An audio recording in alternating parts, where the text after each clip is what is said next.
민수기 7장 12절부터 17절 말씀 마음을 집중하시고 함께 읽어보십니다. 첫째 날에 헌물을 드린 자는 유다 지파 암미나답의 아들 나손이라. 그의 헌물은 성수의 세겔로 130세겔 무게의 은반 하나와 70세겔 무게의 은발이 하나라. 이 두 그릇에는 소재물로 기름 섞은 고운 가루를 채웠고 또 10세겔 무게의 금그릇 하나라.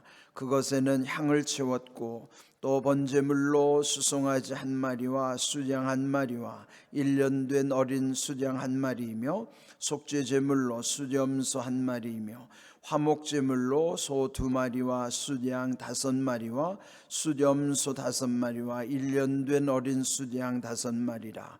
이는 암미나답의 아들 나손의 헌물이었더라. 아멘. 7장은 다른 장에 비해서 좀 그 내용이 길 내용이에요. 전체 89절까지 있습니다. 네, 그 까닭은 하나님의 성막을 완성한 다음에 그 12지파가 하나님 앞에 봉헌물을 드리는 그 내용들이 전체 다 기록이 되어 있습니다. 네, 오늘 읽은 말씀은 대표로 그 유다 지파에 관한 내용만 우리가 읽었어요.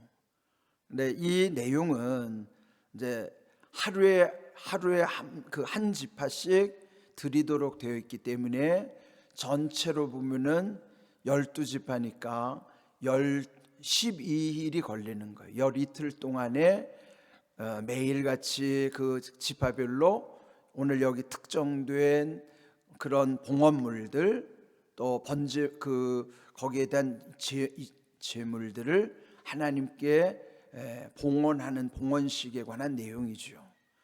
그러니까 12지파에 대해서 하루씩 하면 우리가 12일 동안 이 내용을 묵상해야 되는 내용이에요.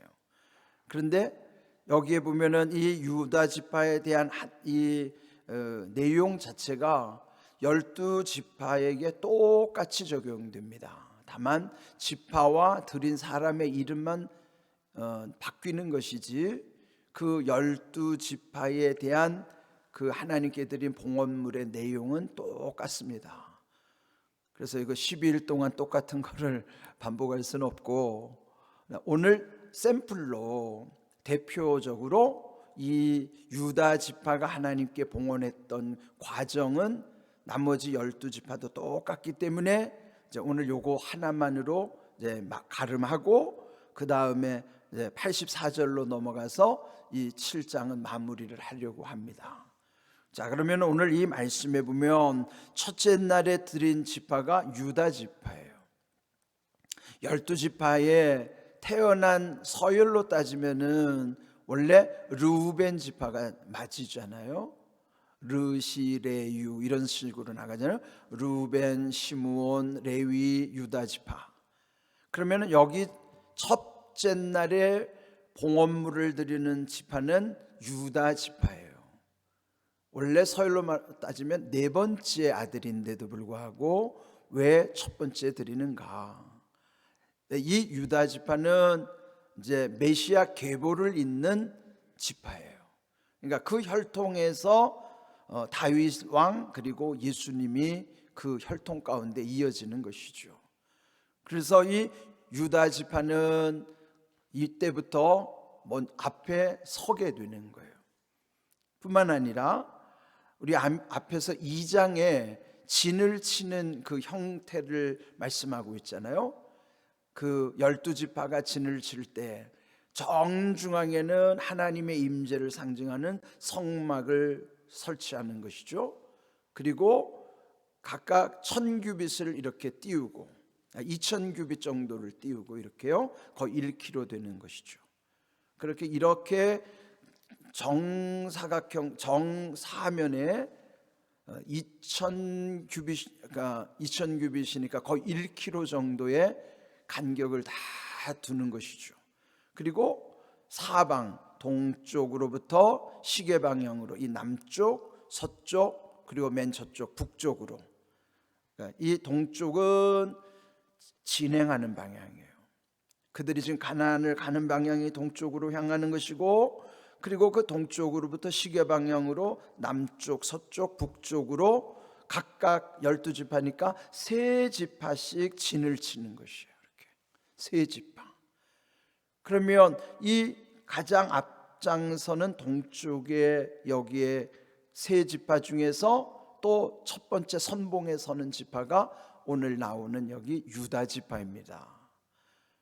그리고 여기 유다 지파를 비롯해서 그 다음 18절에 보면 둘째 날에는 이사갈 지파, 또 24절 셋째 날에는 스불론 지파로 이어지는 거예요.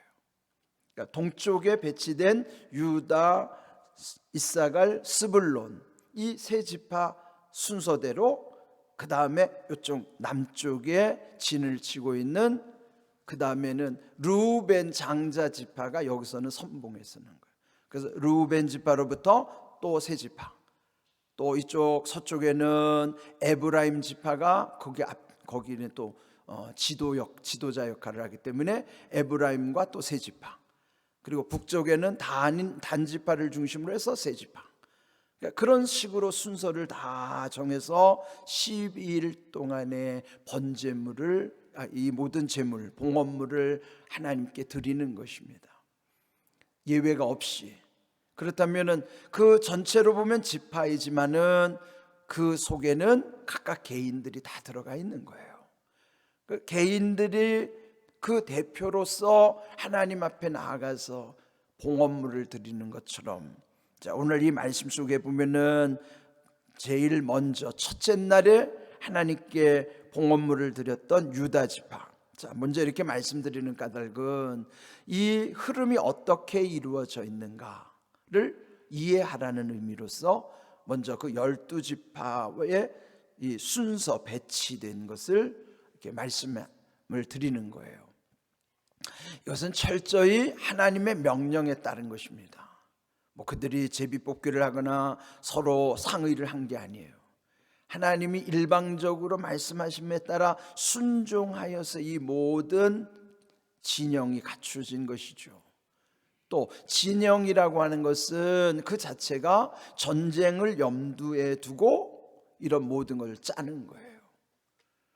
그들이 광야를 가면서 진을 치고 또 이동하고 그러는 과정이, 그 광야가 순탄한 길이 아니라 이방 민족과 싸워야 되고 이런 것처럼, 그러면 우리 인생의 광야도 영적인 전쟁의 길을 가는 것입니다. 그런데 이들과 함께 하나님이 동행하셨던 것처럼 우리가 지나고 있는 인생의 광야 속에도 주님이 늘 함께 하시는 것입니다. 어제 수요일 말씀드린 것처럼 임마누엘 신앙, 즉 하나님이 끝까지 우리를 책임지시는 거예요. 동행하시는 임마누엘의 은혜 가운데 우리를 인도하고 있다는 사실이죠. 그렇다면은 그 가장 중심이 되는 성막, 하나님이 함께 하심에 대한 상징, 그 성막을 봉헌하는 데 있어서 전체 12지파들이 다 함께 하는 것입니다. 또 거기에 소요되는 것들을 똑같이 드리는 거예요. 어디는 특별하게 뭘 어떻게 하는 것이 아니라 똑같이 하나님이 드리도록 명령하신 것입니다. 그렇다면 이제 이 하나의 패턴, 이게 패턴이라고 하는 것은 정해진 하나의 의식이죠. 이 패턴이 다 똑같은 거예요. 유다 지파만이 아니라 12지파가 다 똑같이 이 패턴으로 이어지는 것입니다. 자, 12절을 보시면은 그 유다 지파의 대표로서 암미나답의 아들 나손이 이 헌물을 드리는 대표로서 나오는 것이죠. 거기에 드려진 내용을 보면 13절 은반 하나, 은발이 하나. 13절에 보면은 그릇이 두 가지가 나와요. 은반의 무게가 130세겔, 또 은바리의 무게가 70세겔. 그런데 이제 세겔이라는 이 그 무게를 다는 단위지만은 우리의 지금 익숙한 그 무게로 따지면은 130세겔이면은 한 1.5kg 정도. 잘 무게를 한번 따져보세요. 한 1.5kg 정도의 분량이고, 또 그 반에 해당되는 여기 70세겔이라고 하는 것은 한 0.8kg 정도 되는 무게죠. 은반이라고 하는 것은 접시예요. 은으로 만든 접시. 그 다음에 은발이라고 하는 은으로 만든 이런 대야와 같이 생긴 거예요. 그러니까 은반, 은발이라고 하는 것, 큰 은으로 만든 접시와 또 그 대야, 거기에다가 뭘 하는 것인가.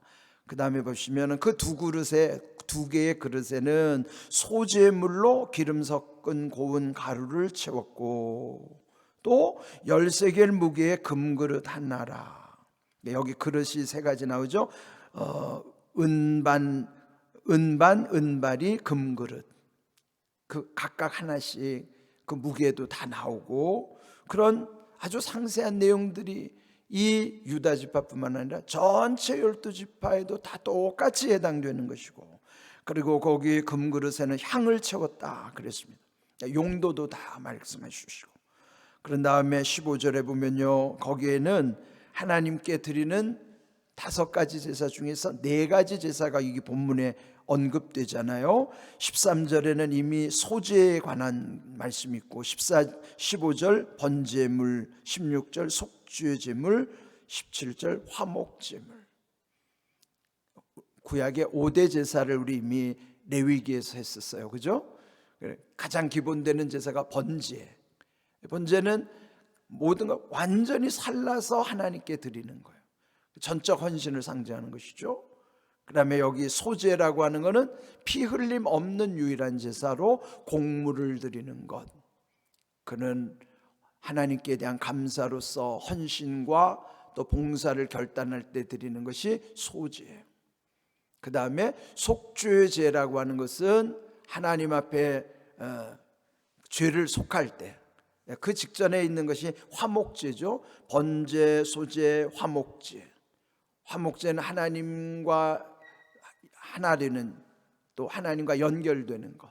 속죄제는 하나님께 범한 죄를 범할 때 드리는 것.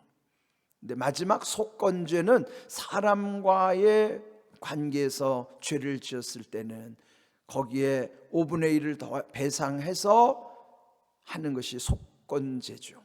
그러니까 사람들 간의 그 죄의 문제를 뺀 4가지는 하나님과 관련됐기 때문에 여기 보면 번제, 소제, 화목제, 속죄제 4가지 제사를 여기 다 드리는 것이에요. 그렇게 여기 드려지는 그 제물 가운데서 보면은 번제물에 그 쓰여지는 제물이 다 나오죠. 수송아지 1마리, 수장 1마리, 1년 된 어린 숫양 1마리는 번제물로, 또 속죄제물은 숫 염소 1마리, 또 화목제물은 소 2마리, 숫양 5마리, 숫 염소 5마리, 1년 된 어린 숫양 5마리. 이렇게 구체적인 내용을 우리가 오늘날 다 알 필요는 없어요. 다만 그 당시 이렇게 하나님께 드리는 제사의 용도들이 있었구나.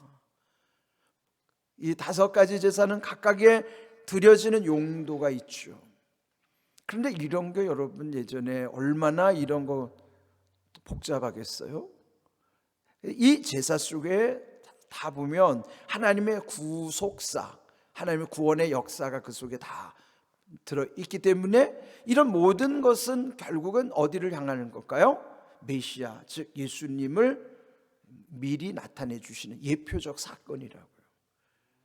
그렇다면 우리는 이미 예수님이 오셨고 십자가에 죽으신 다음에 부활하셨고 다시 오시겠다고 약속하셨기 때문에 더 이상 구약의 그런 제사를 드리지는 않아요. 예수님 오시기 전에 이런 복잡한 제사들, 오늘로 말하면 예배죠. 그러니까 예배가 예전에는 이렇게 복잡했어요. 오늘날의 예배는 복잡할 이유가 없죠. 예배라고 하는 것은 예수님의 이름으로 하나님께 영광을 돌릴 때 성령님이 역사하시는 것이 예배 속에 이루어지는 것이에요. 그러니까 우리는 오직 예수님께만 집중하는 것이 모든 예배의 기본이에요. 우리가 늘 교회 기도할 때 예수님 주인이신 교회만이 하나님이 영광 받으실 뿐만 아니라 성령님이 역사하시는 거예요. 그러니까 예배 중심이 예수님으로부터 하나님과 연결되고 성령님이 우리 가운데 함께 하시는 것, 그 우선순위가 예수님이란 말이에요. 하나님이 아니에요. 왜 그런가 하면 세상의 모든 신들을 다 하나님으로 칭하는데요, 세상 사람들과 대화할 때 예수님 빼면요, 하나님만 가지고 표현하면은 다 신들마다 하나님이니까 다른 종교와 대화하기가 얼마나 편한지 몰라요. 예수님 뺀 모든 대화는 막힘이 없고요, 예수님이 뺀 신에 관해서만 얘기하자고 하면 타 종교와도 대화가 잘 되고요, 세상 사람들과도 별로 부딪힐 일이 없어요. 왜? 예수님 때문에 부딪히는 거예요. 그러니까 우리는 예수님의 중심이에요. 예수님을 놓치면 안 돼요. 마귀는 예수님만 말하지 않으면 마귀도 좋아한다고요. 왜? 세상의 흐름이 다 똑같이 가기 때문이에요. 근데 우리가 왜 예수님을 우선으로 해야 되는가? 예수님이 주인이 되시는 교회와 가정과 개인과 모든 역사 속에 예수님 주인이 되셔야만 그 모든 것이 하나님 영광 받으시고 그 모든 것에 성령님이 역사하시도록 하나님이 정하셨기 때문이에요. 우리는 그거를 믿기 때문에 예수님 앞세우고 사는 거예요. 그러니까 다른 종교하고 대화 잘 되자고 예수님을 포기한다? 그건 망하는 길이에요. 우리는 오직 예수님이라는 의미가 그게 독선이 아니에요. 오직 그 길만이 하나님께로 가는 유일한 길이고 성령님께서 역사하시는 길임을 성경이 말씀해 주시고 우리가 믿기 때문에 그리하는 것이지, 독선적으로 예수님을 주장하는 게 아니에요. 그래서 이 말씀 가운데서 보면 오늘 이 주신 말씀의 모든 것은 결국 예수님을 상징적으로 표현하는데 모든 12지파들이 그 안에 다 들어와 있는 것이고, 오늘 우리도 이 안에 들어오는 것이죠.